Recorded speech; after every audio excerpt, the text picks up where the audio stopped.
So last week, a 25-page document written by streamer Fedmeister was leaked to Twitter. He accuses Pokimane of being dishonest about their relationship, she fired back on stream, and honestly, I thought we were done with this entire situation. But then over the weekend, Pokimane dropped her own 11-page response, clapping back.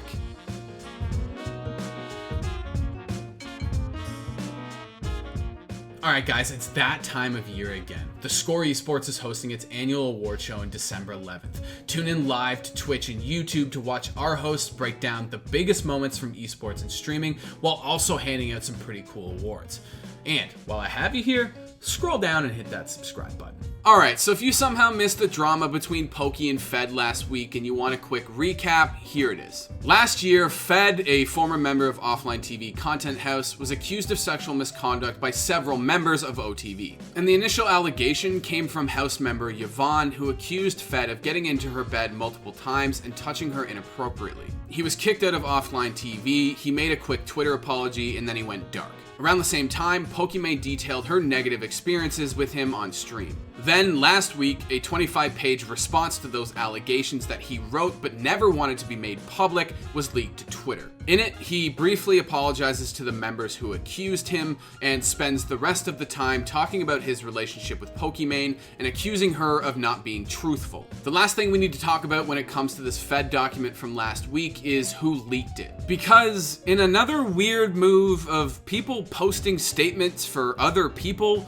on Monday, drama YouTuber Nicholas Diorio tweeted out a 3-page document supposedly written by the woman who leaked Fed's original 25-page manifesto. Whoever wrote the document says they became friends in a private Discord server and that after the allegations were made and he was kicked out of Offline TV, Fed confided in them. They write that they helped Fed edit the document and that it was only supposed to be shared with the people Fed hurt. It was never supposed to be made public. But then they decided to leak it because they thought it would help, I guess. Quote, "I knew he would know it was me, I knew he would be furious with me, I knew he would cut me off as a friend and never speak to me again. But I also knew what I was about to do was the truth and that I cared more about him and his ability to have a future and less about him as my Discord buddy. I couldn't sit by and let him drown himself. I felt he wasn't in a healthy mindset and was making these decisions because of his issues. Decisions I knew someday, years from now, he would regret. So, I leaked it."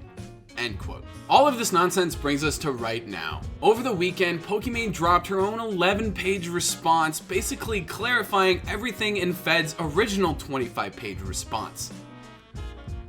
Why are these things so long? Poki's document responds to each major allegation in Fed's document, beginning with who wanted to have Yvonne fired.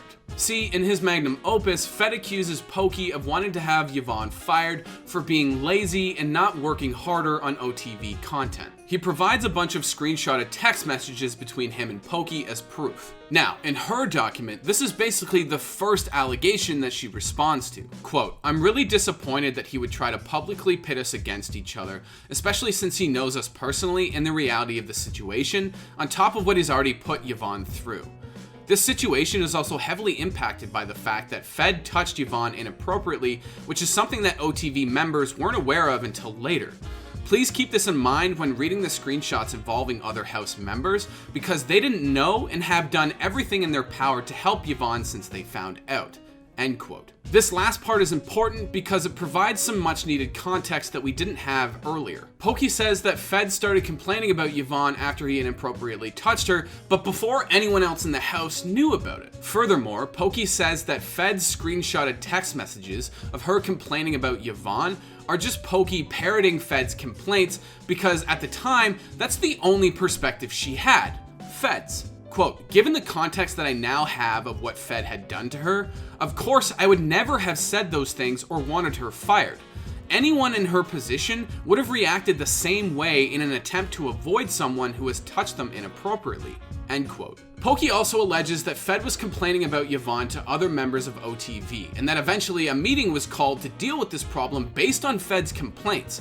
But again, remember, nobody else in the house yet knew about Yvonne's allegations towards Fed. She ends this section by saying her and Yvonne have talked, Poki apologized for the way it was handled, and that she's, quote, really grateful for everything she's done for us. The next section breaks down her relationship with Fed, and it's here where she clarifies the timeline a little bit. She says that her and Fed grew close on a trip to Taiwan in 2018 and briefly considered dating. Poki says that this is where a lot of the flirty text messages that Fed references came from. But in May of 2018, Poki says she told Fed that she only ever wanted to be friends.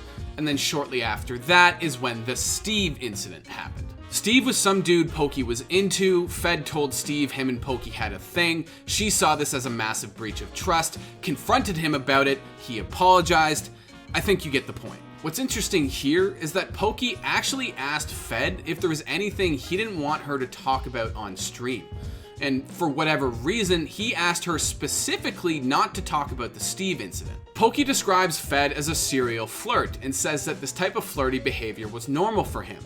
She even says it was normal for him to sleep in girls' rooms, and while they thought it was strange, they chalked it up to typical Fed behavior. She also calls their relationship confusing and complicated, and says that there were times where they unintentionally hurt each other. Poki ends the Fed section of her document with this summary. Quote, I hear a lot of hurt feelings in Fed's statement when it comes to our friendship. I cared about Fed a lot and wouldn't have wanted to hurt him. His feelings are valid and a good reminder to me that what one person thinks may be going on in a friendship doesn't always match up with the other person's expectations.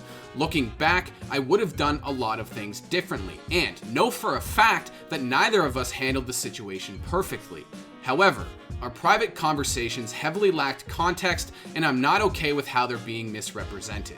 End quote. The final section of Poki's 11-page document deals with Jody, a streamer who Fed once had a shipping relationship with. And if you don't know what shipping is, Jesus Christ, it hurts to do this. Shipping is when the audiences of two streamers push the narrative that those two streamers should get together. They ship them. And this often includes coming up with stupid-ass nicknames like Fody, Fed, Jody, you get it. Anyway, a bunch of different drama between Jody and Poki popped off that I'm not going to get into here.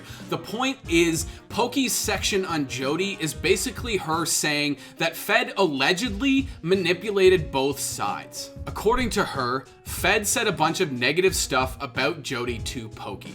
And because of that, Poki had a negative view of Jody because remember, at the time, her and Fed were like best friends. Poki even provides her own screenshotted text messages this time around.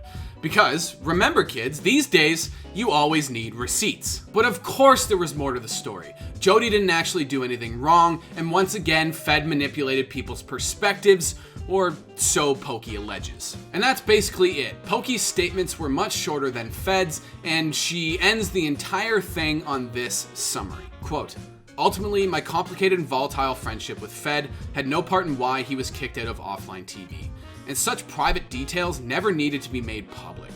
It has been extremely jarring to have my privacy violated by someone I trusted for so long. Out of respect to my friends who are mentioned in these conversations, they were all shown the texts and were of course given the option to decline any conversations from being included. If any part of the conversations were blocked, I have done so to maintain privacy for them and will not disclose that info. I hope this context shows my side of the story and helps put this to rest, end quote. Now, the reaction to this, predictably, has been pretty shitty. A lot of the replies have been ignorant morons dumping on Pokimane because it's Pokimane, while others have been wondering why any of this was made public in the first place. And honestly, I'm wondering the same thing. For two people who talk a lot about wanting to keep this private and not share these intimate details, they sure are talking about this a lot in probably one of the most public ways possible. All jokes aside, I hope Fed and Poki are able to put this shit to rest, because this is a very public and probably very painful falling out between two people who were at one point really good friends. And for the love of everything f***ing holy on this planet, please, no more documents, no more twitlongers. I don't want this to be a trilogy. The thing is, Jesus Christ. I almost had it. I gotta put some stank on this part.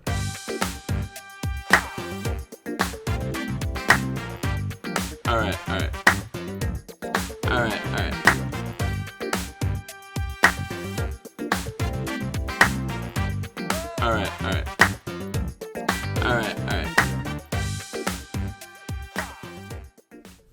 Fuck me.